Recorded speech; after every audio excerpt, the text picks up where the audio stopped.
Bible prophecy is active and unfolding daily. Zechariah 12, Isaiah 17, Psalm 83, Ezekiel 38. Here is what the LameStream Media is not telling you. Shalom, my friends. Welcome to this week's newscast.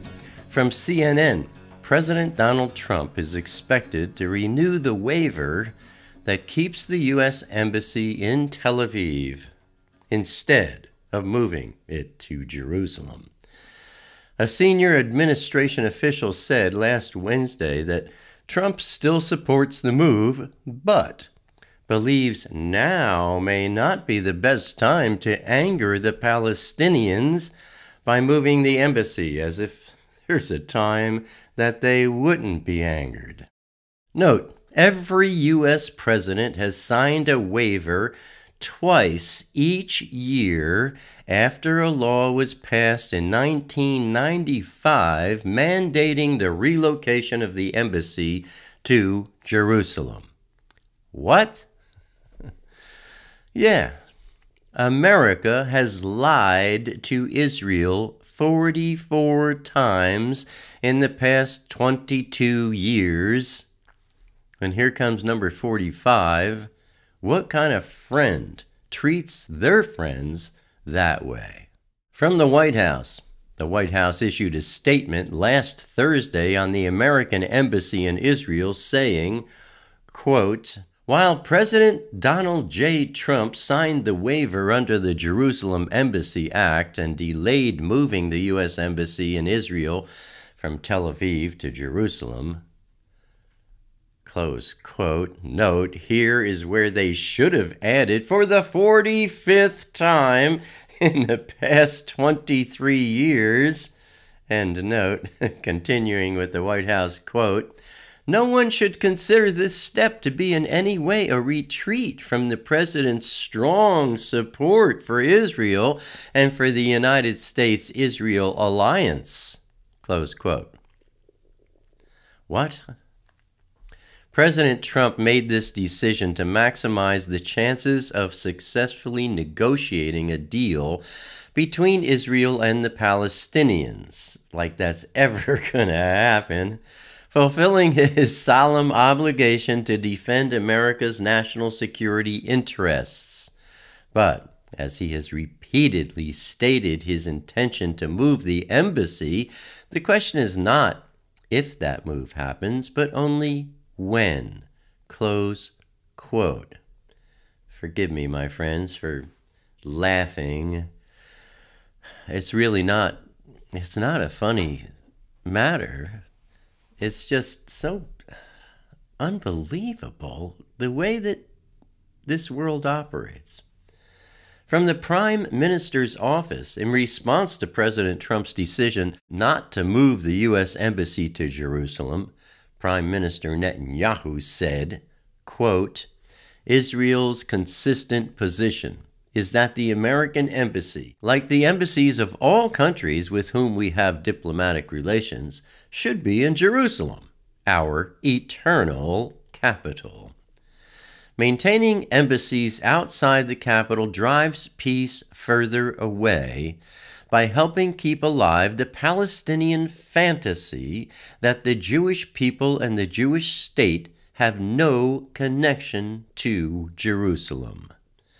Though Israel is disappointed that the embassy will not move at this time, we appreciate today's expression of President Trump's friendship to Israel and his commitment to moving the embassy in the future."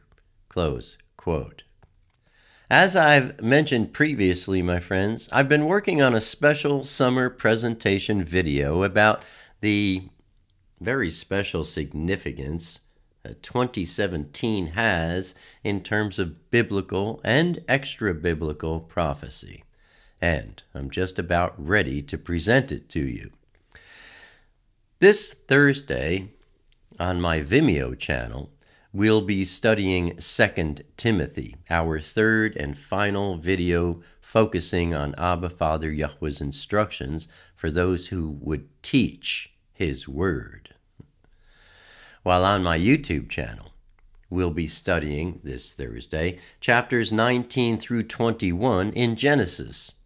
Abba willing, I'll be sharing my special presentation of 2017 Rapture Update with everyone on both channels, Vimeo and YouTube, on June 15th. And YouTube will pause that week with our study of Genesis, which would resume on June 22nd. That's right, Abba willing.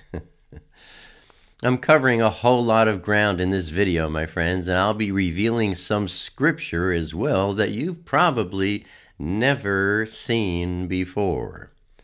I know there are a couple of big ones that I've never seen before until just very recently. I'm really looking forward to sharing this one with you. And just quickly, I have to say that this new video series I started called Walking in the Word is turning out to be a real delight. I'm really having a lot of fun with it. For me, it's refreshingly different, and so are all of you. If we look at the comments under them, obviously you're enjoying it as much as I am. It's a great way of answering questions, too. For example, I'm often seeing people asking, which Bible version are you reading from? And I can certainly understand why people ask that question, because I'm not reading these days from any version. But you'll see me answering questions like that. Thank you, my friends, for your encouragements. It really means a lot to me, and I'm really enjoying our fellowship together. Turning to wars and rumors of wars, on Wednesday, May 31st, from the Daily Star, 2 bombings killed at least 27 people and wounded more than 115 in Baghdad as Iraqi forces fought to retake the last ISIS-held areas of Mosul early last week. In the deadliest of the 2 attacks, a suicide bomber detonated an explosives-rigged vehicle at a popular ice cream shop at around midnight, killing at least 16 people and wounding 75. The bomber struck just days after the start of the holy Muslim fasting month of Ramadan, during which Iraqis often stay out late shopping or socializing after breaking their daily fast. ISIS considers members of Iraq's Shiite majority, including the women and children who were victims of the ice cream shop blast, to be heretics and thus legitimate targets for attack. Then on Saturday, June 3rd, from the Daily Star, Lebanon, Jordanian border guards foiled an attack on the frontier with Syria and killed gunmen riding motorcycles who tried to overrun their position. Armed men on motorcycles who belonged to terrorist groups coming from Syria tried to attack a frontline position of the border guards at the Rukban border crossing.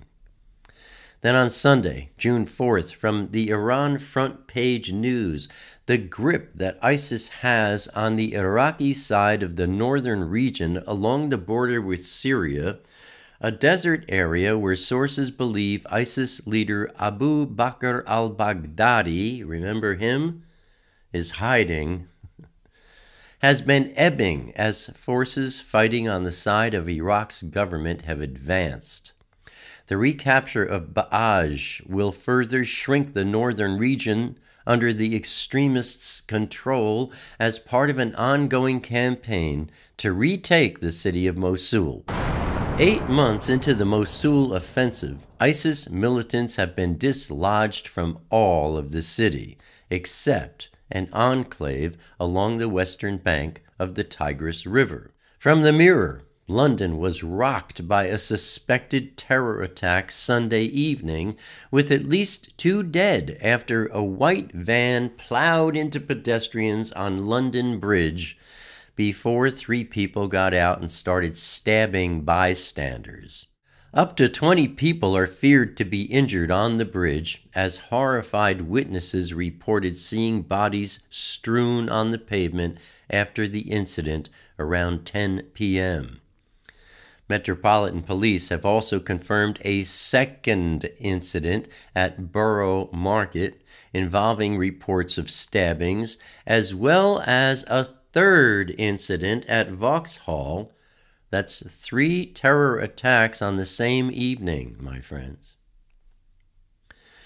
And turning to our Intifada update on Thursday, June 1st, from the Jerusalem Post, a Palestinian woman stabbed an Israeli soldier outside Mevo Dotan in the West Bank before she was shot.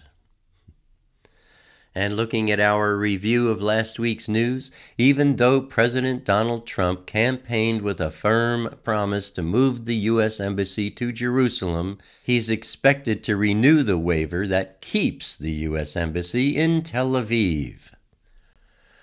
2 bombings killed at least 27 people and wounded more than 115 in Baghdad as Iraqi forces fought to retake the last ISIS-held areas of Mosul. Jordanian border guards foiled an attack on the frontier with Syria and killed gunmen riding motorcycles who tried to overrun their position. The grip that ISIS has on the Iraqi side of the northern region along the border with Syria, a desert area where sources believe ISIS leader Abu Bakr al-Baghdadi is hiding, has been ebbing as forces fighting on the side of Iraq's government have advanced. London was rocked by a suspected terror attack with at least 2 dead after a white van plowed into pedestrians on London Bridge, and a Palestinian woman stabbed an Israeli soldier outside Mevo Dotan in the West Bank before she was shot. And that, my friends, is what the LameStream Media is not telling you. Abba willing, I'll see you here again next week. Until then, stay safe. Shalom.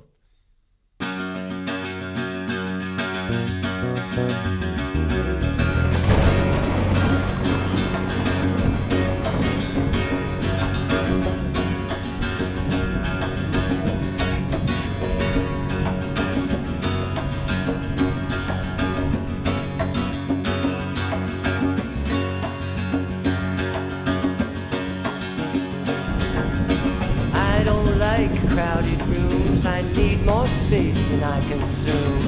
Enough is time alone with you, underneath a naked moon, sharing confidential moods and making chatter.